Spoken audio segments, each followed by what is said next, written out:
The Mavorian Armada appeared in Earth's orbit on an otherwise ordinary Tuesday morning. Massive crystalline ships, 27 of them, materialized through ripples in space that defied human understanding of physics. Their hulls glittered like diamond cathedrals, catching sunlight and fragmenting it into prisms that cast kaleidoscopic shadows over major cities. Communication systems worldwide faltered under mysterious radiation that pulsed from the vessels in perfect mathematical sequences. Admiral Wai Zhao stood motionless before the wall-sized tactical display in the Unified Earth Defense Force headquarters beneath Geneva. Satellite imagery showed the alien fleet arranging itself in a geodesic pattern that somehow maintained perfect formation despite orbital mechanics. "Assessment," he requested, his voice steady despite the adrenaline coursing through him. Colonel Himura, his tactical officer, didn't look up from her console. "Their energy signatures suggest defensive capabilities beyond anything in our arsenal, sir. Conservative estimates indicate technology at least 3 centuries ahead of ours." The room fell silent as the largest alien vessel, nearly 4 kilometers long, positioned itself over the Sahara Desert. A beam of concentrated light, so intense it appeared solid, struck the Earth. The sand beneath it didn't explode or vaporize as expected. Instead, it transformed, reshaping into perfect concentric circles and spiraling fractals visible from orbit, a calling card or perhaps a warning. "They could have targeted populated areas," observed Dr. Santiago, the UED's chief xenobiologist. "This appears deliberate, a demonstration." The first transmission came 6 hours later, a burst of data that overrode every communication system on Earth simultaneously. Linguistics teams worked frantically to decode it, eventually producing a message that was clinically precise yet fundamentally alien in construction. "Your biological and technological distinctiveness is noted. Resistance optimization is unnecessary. Prepare information exchange before integration. Countdown. 72 hours. Military leaders from every nation convened an emergency session. Experimental weapons were readied. Evacuation protocols initiated. Analysts calculated humanity's odds of survival in hours, perhaps days. Nuclear deterrence meant nothing to beings who could reshape matter with light. In a classified bunker carved into the Rocky Mountains, Dr. Elena Reyes was escorted through security checkpoints by stone-faced soldiers. An anthropologist specializing in communication across cultures, she had been extracted from her university office without explanation. Her research on cognitive frameworks and linguistic relativity hardly seemed relevant to an alien invasion. The elevator descended for nearly 2 minutes before opening, to reveal a war room humming with frantic activity. Massive screens displayed the alien fleet, defense simulations, and countdown clocks. World leaders argued via secure video links while military commanders plotted desperate strategies. Dr. Reyes, a voice cut through the chaos. Director Aisha Patel of Global Intelligence Approach, her normally immaculate appearance showing signs of strain. "Thank you for coming quickly. I don't understand why I'm here," Reyes admitted, clutching her tablet. "I study human cultural communication, not extraterrestrial contact protocols." "Because of this," Patel said, gesturing to a secure terminal. 6 hours ago, the aliens sent a second message, requesting what they called human information packets before they complete their conquest. They specifically asked for data on how humans process reality and exchange meaning. The screen displayed analysis of alien communication patterns, perfect mathematical structures without redundancy, ambiguity, or any of the features that characterized human language. "They're studying us," Reyes realized, her academic curiosity momentarily overriding her fear. "Or preparing to break us," interjected a deep voice. Commander Jackson stepped from the shadows, his Special Forces insignia indicating he'd seen humanity's darkest conflicts. "But maybe you can tell us why they'd want our stories and ideas before they wipe us out." As Dr. Reyes examined the alien linguistics data, a pattern emerged that sent a chill through her body, not from fear, but from the first flicker of hope. The Mavorians' language contained something profoundly absent, a gap in their cognitive framework that might just be humanity's salvation. The war room buzzed with desperate energy as military leaders debated increasingly futile countermeasures. General Winters slammed his fist on the conference table, sending coffee splashing across classified documents. "We need to consolidate our remaining nuclear arsenal and target their command ship," he insisted. "One coordinated strike with everything we've got." Admiral Zhao shook his head. "We've already seen them deflect kinetic impacts with ease. There's no reason to believe nuclear weapons would be any different." Dr. Rice stood quietly at her workstation, surrounded by holographic displays showing Mavorian communication patterns. For 6 hours straight, she had analyzed their language structure, comparing it against every known human linguistic framework. What she found, or rather, what she didn't find, was astonishing. "They have no subjunctive mode," she murmured, mostly to herself. Director Patel, who had been observing silently, turned toward her. "Explain." Rice looked up, suddenly aware that several high-ranking officials were now watching her. She took a deep breath and projected a syntactic breakdown onto the main screen. "Their language contains no hypotheticals, no subjunctives, no concept of falsehood," she explained, highlighting patterns in the alien communications. "Every statement is declarative. There are no words for if, maybe, or pretend. No linguistic structures for expressing things that aren't literally true." Commander Jackson scoffed. "So they don't lie. What strategic advantage does that give us against ships that can rewrite matter?" "It's more fundamental than that," Rice countered, gaining confidence. "Language shapes cognition. If they evolved without linguistic structures for expressing unreality, it suggests something profound about their psychology."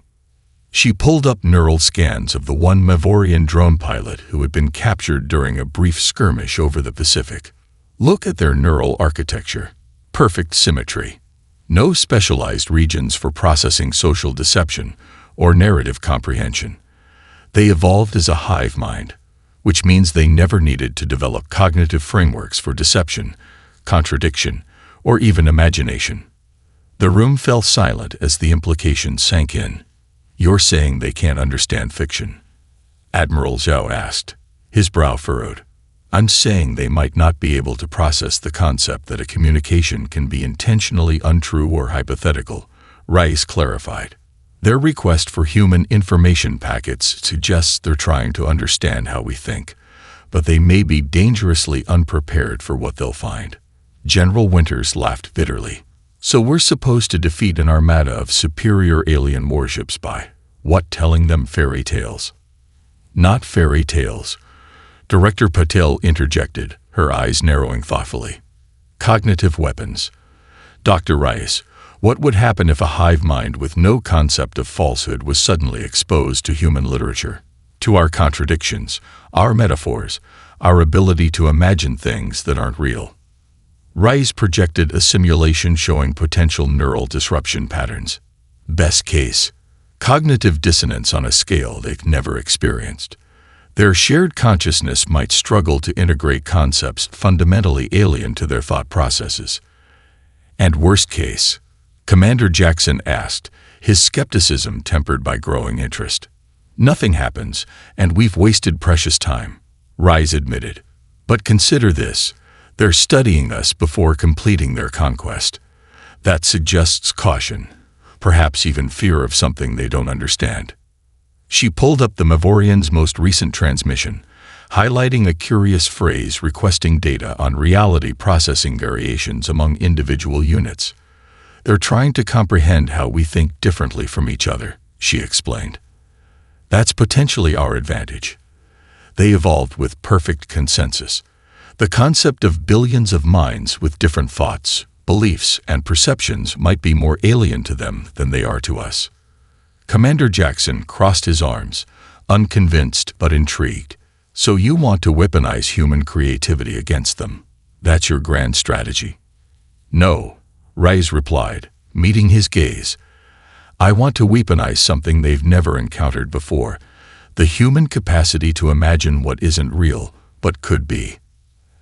Admiral Zhao studied the data silently before turning to Director Patel. How quickly can we implement a test of Dr. Rice's theory? We have the captured pilot, Patel replied. We can expose it to controlled samples of human creative thought and monitor the reaction. Do it, Zhao ordered.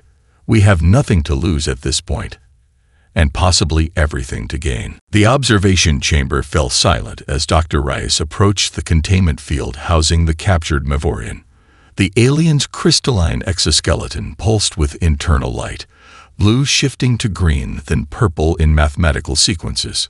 Its multifaceted eyes tracked her movements with unsettling precision. Are you sure this is safe? Commander Jackson stood by the door, hand resting on his sidearm. Define safe, Rice replied, adjusting the neural monitor interface. We're about to attempt psychological warfare against a species we barely understand. The test was elegantly simple. Rice would present 3 stimuli to the Mavorian: a factual statement, a deliberate falsehood, and a paradox. Neural monitoring would track the alien's cognitive response. Beginning sequence, she announced to the observation team. The first statement appeared on the display. Earth has one natural satellite called the Moon. The Mavorian's crystalline structure pulsed in acknowledgement. Neural readings showed normal processing patterns. The second statement followed. Earth has 3 natural satellites called the Moon. The alien's rhythm faltered briefly before stabilizing. The monitoring system detected increased neural activity, but nothing dramatic. It's processing the contradiction as a simple error, Rice noted. Let's try the third stimulus. The final statement appeared.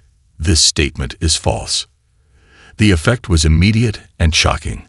The Mavorian's pulsing lights accelerated chaotically. Its exoskeleton vibrated at increasing frequencies. Neural patterns spiraled into disorganized chaos. Suddenly, the alien collapsed into a catatonic state, internal lights dimming to a faint flicker. "My God," whispered General Winters, who had been observing skeptically. "What did you do to it?" "A simple logical paradox," Rice explained, unable to hide her excitement. Its mind couldn't resolve the contradiction. If a statement declares itself false, is it true or false? For a hive mind evolved with perfect logical consistency, such paradoxes may be literally unprocessable. Within an hour, the Defense Council authorized Operation Tall-Tale. The bunker transformed into an unprecedented creative workshop. Writers, game designers, philosophers, and psychologists were shuttled in from around the world. Linguists and cultural anthropologists curated materials specifically targeting concepts alien to hive mind psychology. Dr. Rice paced through the main workroom, now filled with humanity's most creative minds. Focus on works that explore unreliable narration, contradictory perspectives, and identity crisis, she instructed. Nested stories, mind-bending thought experiments, optical illusions, anything that challenges the mind to hold contradictory ideas simultaneously. The team compiled materials ranging from ancient Zen koans to modern interactive fiction that broke the fourth wall. They included visual paradoxes, impossible geometry, and stories that questioned the nature of reality itself. Meanwhile, Commander Jackson assembled his delivery team. 12 specialists, a mix of combat veterans and communications experts, trained to pose as a diplomatic delegation. "This is what we're risking our lives to deliver," Jackson asked, eyeing the data packages skeptically. "The collected works of unreality.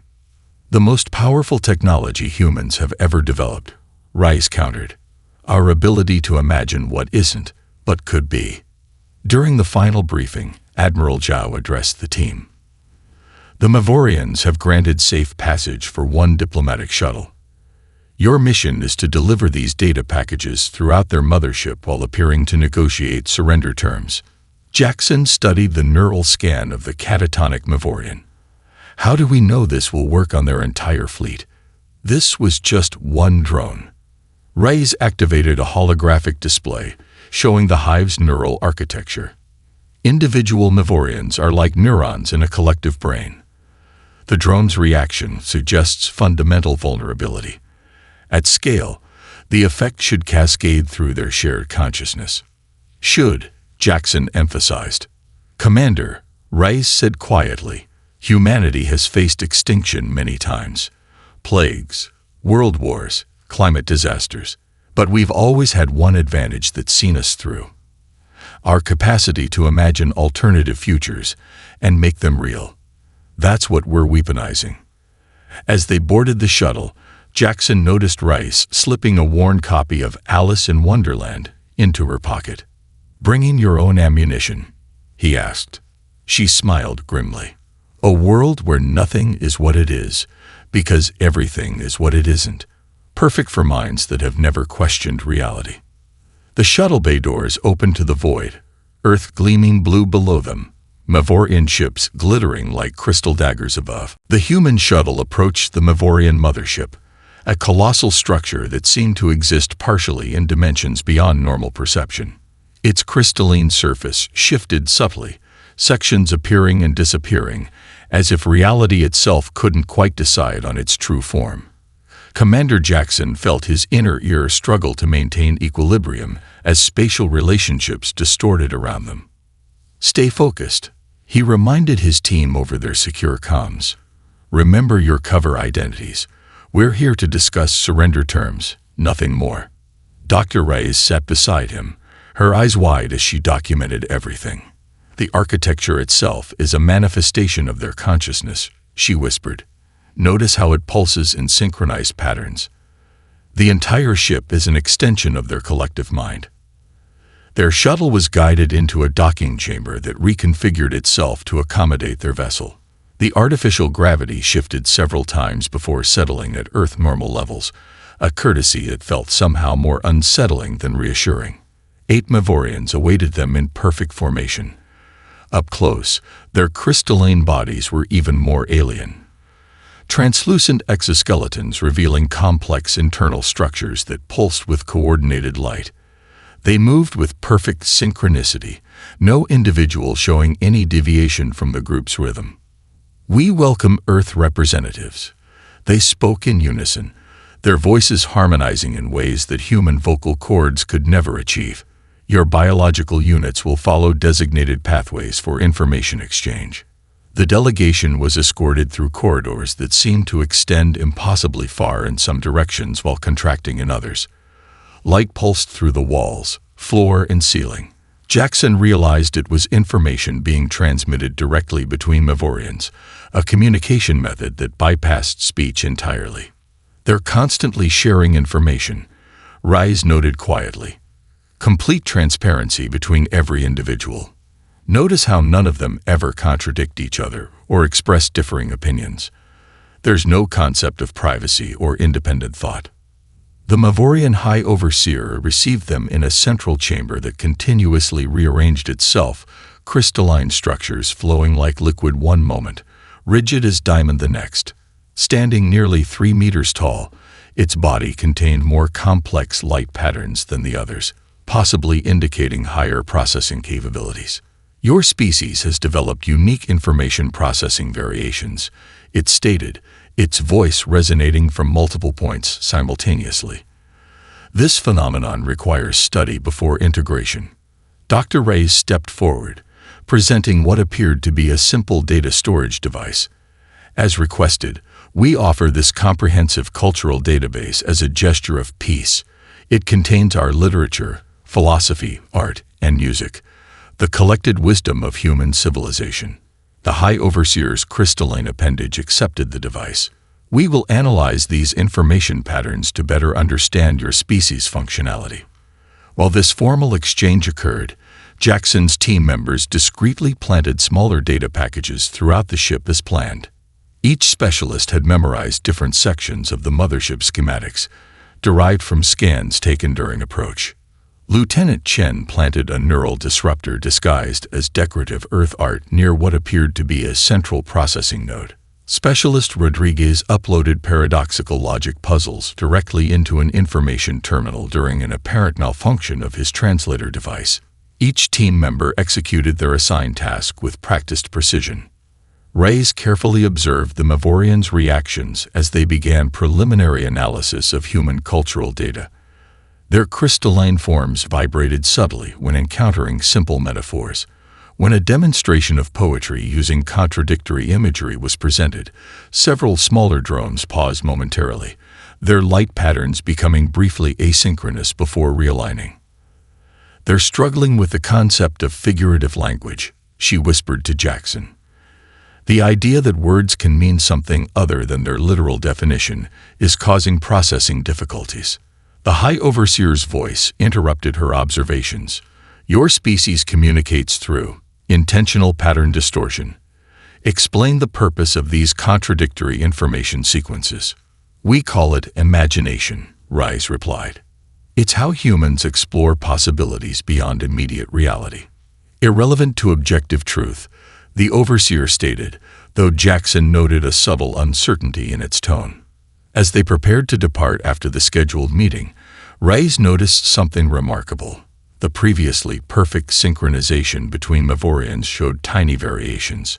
Some drones lingered over human art samples longer than others. One even appeared to be independently studying a passage from Shakespeare, without sharing the experience through the collective.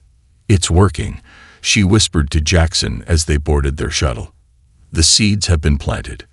26 hours after the diplomatic mission returned to Earth, the first anomalies appeared in Mavorian behavior. Lieutenant Garcia, monitoring communications from UEDF headquarters, nearly spilled her coffee when she detected the irregularity. "Admiral Zhao," she called across the command center. "We're picking up contradictory transmission patterns from the Mavorian fleet." All eyes turned to the main display as analysts isolated the signals. Where previously the alien communications had shown perfect mathematical harmony, now discordant patterns emerge. Some ships broadcast commands that others appeared to question or ignore entirely. Dr. Reyes hurried to the analysis station, eyes bright with cautious excitement. "Show me the frequency variations across the fleet." The display shifted to a spectral analysis showing communication patterns across all 27 ships. Previously synchronized wavelengths now showed growing divergence, with some vessels broadcasting entirely novel frequencies. "What are we seeing, Doctor?" Admiral Zhao asked.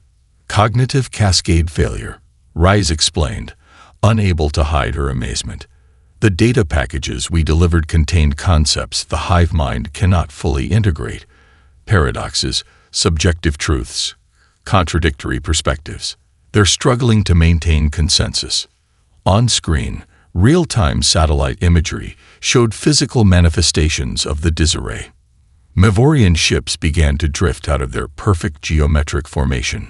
Some accelerated briefly before correcting course. Others rotated on unexpected axes, their crystalline surfaces pulsing with erratic light patterns. "They're confused," Commander Jackson observed, having joined them after debriefing his team. "Not just confused," Reyes corrected. "They're experiencing something potentially traumatic for a hive consciousness. Individuation. Look at these transmission patterns from the mothership." She highlighted communications from the High Overseer. Where previously all messages had used collective pronouns, new transmissions contained unprecedented linguistic markers. "I believe. I question. I wonder." The concept of individual identity is fracturing their collective consciousness, Reyes explained. "It's like introducing the concept of self to an organism that has only ever experienced we." The most startling development came 12 hours later. Monitoring stations detected Mavorian ships broadcasting human literature, art, and music into space, apparently attempting to process the new concepts by externalizing them. One vessel projected holographic representations of Salvador Dali's melting clocks into the void. Another transmitted passages from Alice in Wonderland on all frequencies. Director Patel joined them, her expression a mixture of hope and concern. "The invasion timetable has completely collapsed. They've missed their own deadline for planetary conquest." "We're winning," General Winters declared, his previous skepticism forgotten. "Or creating something more dangerous," Jackson cautioned. "A confused enemy might be more unpredictable than a coordinated one." As if confirming his concern, long-range sensors detected energy weapons fire between two Mavorian vessels, the first observed instance of conflict within their fleet. "They're turning on each other," Winters noted grimly. Dr. Rice studied the neural patterns being broadcast from the mothership. Not exactly fighting, more like debating. Different interpretations of reality are emerging within their consciousness. Some appear to be embracing human concepts while others resist.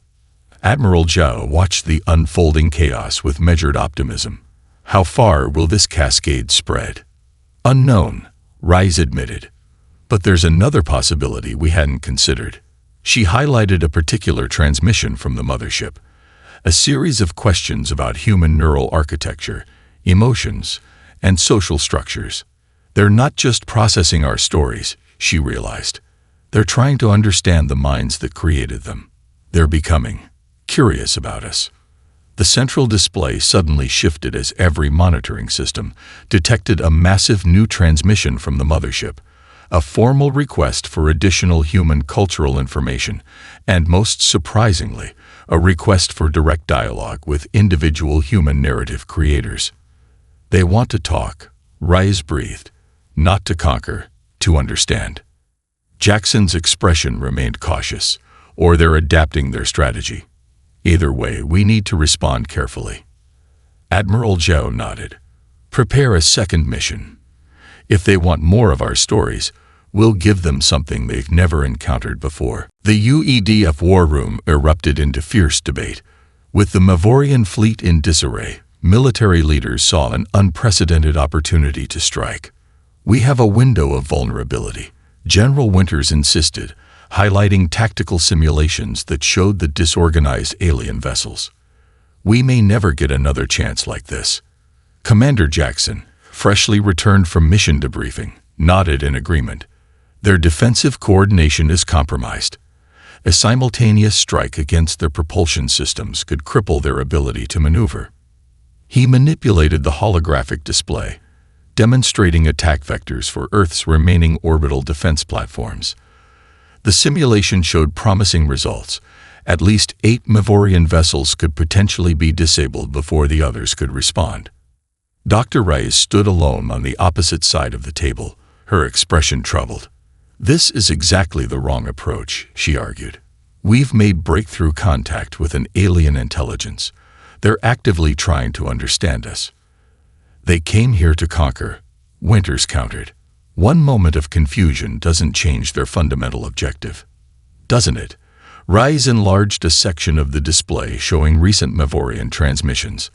Look at the linguistic evolution in just the past 12 hours. They're using conceptual frameworks that didn't exist in their language before. They're developing individual perspectives. Admiral Zhao studied both arguments silently before turning to Director Patel. Your assessment. Patel's analytical mind had been weighing the options carefully. From a purely tactical perspective, General Winters is correct. We have a temporary advantage. But Dr. Rice raises valid concerns about the strategic implications. If the Mavorians are truly experiencing a fundamental consciousness shift, military action could halt that process. The debate continued until a lieutenant interrupted with urgent news. Sir, satellite imaging has detected new activity in the Mavorian fleet. The main display shifted to real-time footage that left everyone momentarily speechless. The alien vessels were rearranging themselves into formations that precisely matched human artistic patterns. Geometric mandalas, the golden spiral, even a massive representation of Da Vinci's Vitruvian Man. They're creating art, Rice whispered. Even more astonishing was the new transmission decoded moments later. A direct message from the High Overseer requesting further dialogue about concepts identified as individual purpose and choice. The message concluded with something unprecedented. A question. How do human units determine meaning without consensus? The room fell silent as the implications sank in. A hive mind was asking how individuals find purpose, a concept so fundamental to human existence, yet apparently alien to theirs.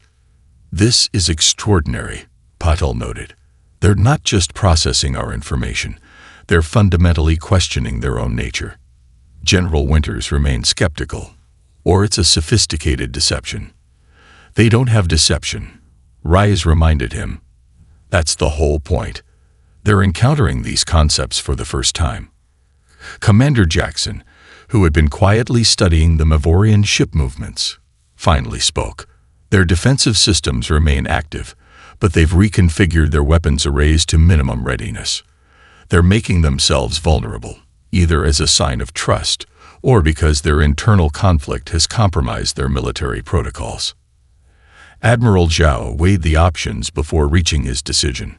We will prepare for both possibilities. Commander Jackson, develop assault plans as a contingency measure. Dr. Reyes, prepare a response to their inquiry with our most profound narratives about cooperation, peaceful resolution, and coexistence. Reyes's face lit up. The stories that define our better natures. However, Zhao continued, this will require direct delivery. Their consciousness appears to be evolving rapidly. We need someone who understands both the material and its potential impact. Jackson surprised everyone by volunteering.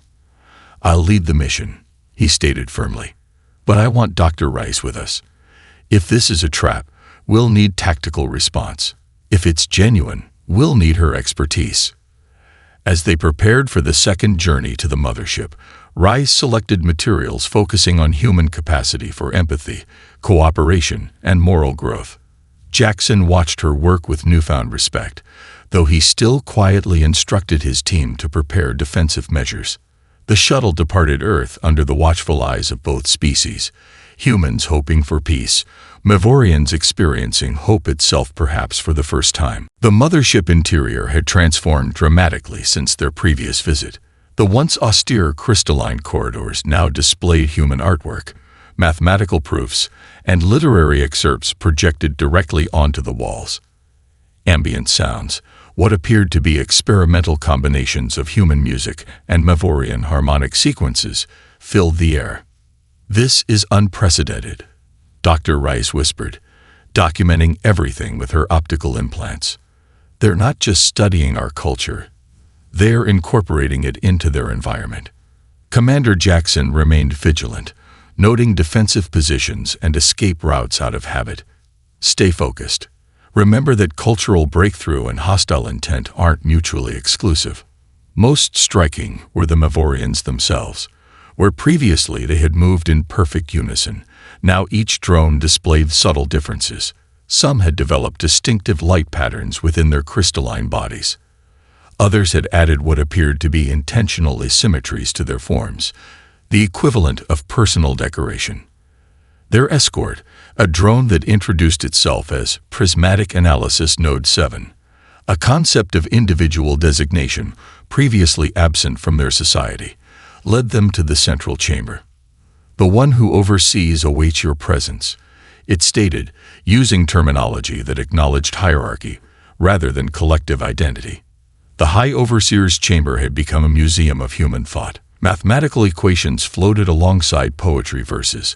A three-dimensional representation of Van Gogh's Starry Night swirled overhead, while passages from philosophical texts spiraled around the walls. The High Overseer itself had changed most dramatically. Its crystalline form now contained deliberate asymmetrical patterns. When it spoke, it used a singular voice rather than the harmonized chorus of before. This one welcomes the human delegation, it began, using a pronoun that acknowledged individual identity. This one has experienced difficulty processing your information packets. Dr. Reyes stepped forward cautiously. Difficulty. Can you elaborate?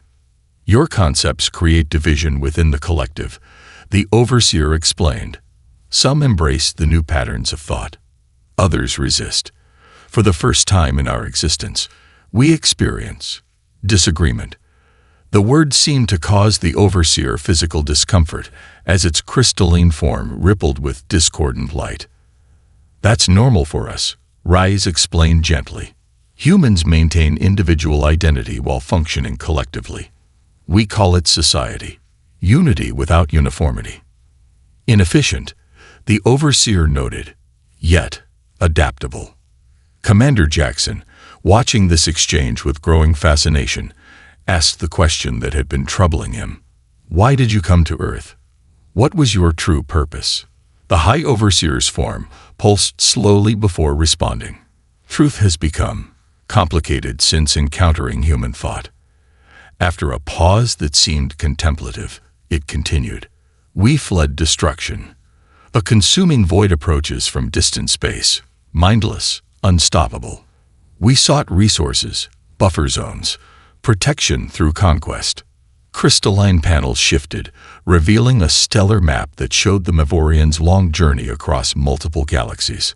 Our methods were necessary for survival, the Overseer continued. But through exposure to human concepts of empathy and perspective, terms newly integrated into our language, this one now experiences regret. The word seemed to cause physical strain as it was spoken. You understand what you were doing to other species was wrong, Rise realized. Wrong. The Overseer repeated the word, subjective moral assessment. Previously meaningless concept. Now, significant. Commander Jackson studied the information displayed around them. So your invasion fleet is actually running from something worse. How long before this consuming void reaches our region of space? Approximately 7 of your solar cycles, the Overseer replied. Without unified defense, no single species survives. Reyes and Jackson exchanged meaningful glances. The implications were enormous. An existential threat that would require cooperation to confront, and an advanced species experiencing moral awakening through human stories. This one proposes exchange. The Overseer continued. Mavorian technology and defense capabilities for continued human cognitive frameworks. Mutual protection instead of conquest. Alliance, Jackson suggested, the tactical implications already forming in his mind. Alliance, the Overseer repeated, the concept seeming to resonate through its crystalline form. Individual strengths united by choice rather than compulsion. A new strategy. A better strategy. As they prepared to return to Earth with this extraordinary proposal, Dr. Reyes noticed something remarkable. Small crystalline formations beginning to grow from the mothership walls, shaped distinctly like books. 3 months after the historic agreement, Earth's skylines had transformed.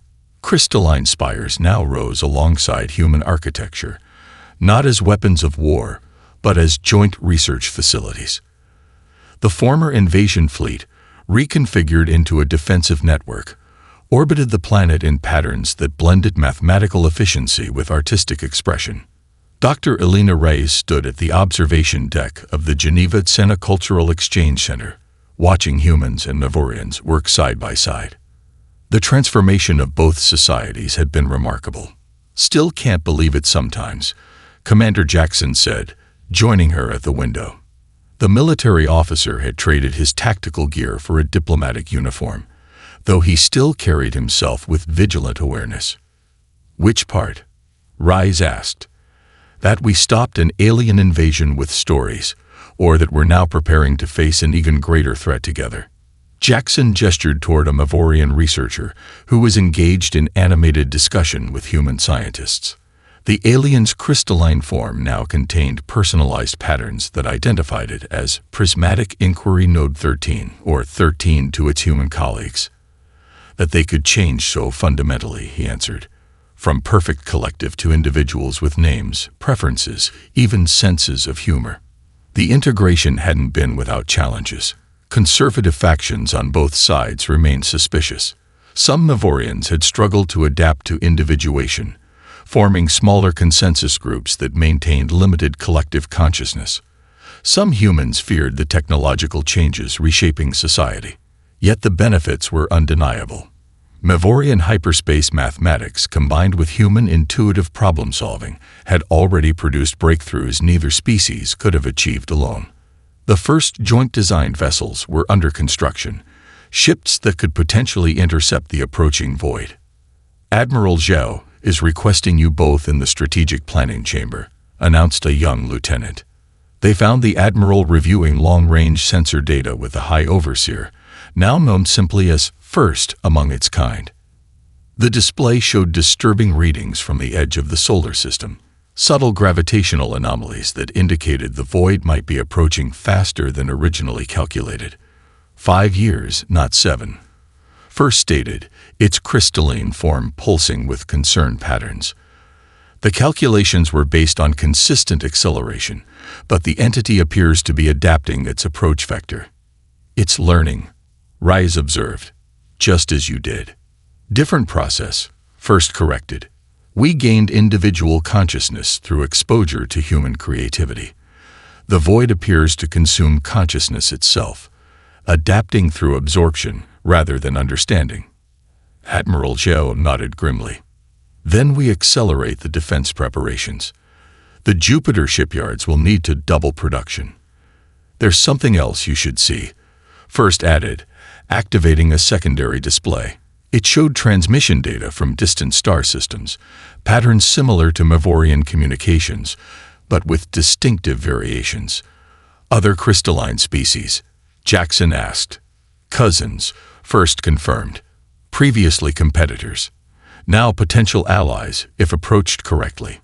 They too would benefit from human cognitive frameworks. You want to share our hidden weapon with them, Rise realized. With permission, first clarified. Human stories belong to humans. Rise smiled at the concept. Alien species seeking permission to share human creativity as a resource for their own evolution. The ultimate acknowledgement of its value. The void consumes uniformity easily, first explained. Diversified consciousness, connected through choice rather than compulsion, presents a more complex challenge for it. Jackson studied the tactical implications, a galactic alliance of individuated species, each contributing unique perspectives to the defense. Built on understanding rather than fear, Rise added. As they formulated plans for this unprecedented diplomatic mission, Rise reflected on how far they had come. Humanity had faced extinction and found not only survival but a new purpose, teaching the stars the power of imagination, of seeing the world through different eyes, of choosing connection rather than conquest. Outside the window, the first joint-designed vessel prepared for its maiden voyage. Its hull bore a simple symbol agreed upon by both species, an open book alongside a crystalline structure, representing the alliance of different minds, united by something stronger than fear, the shared stories they chose to write together.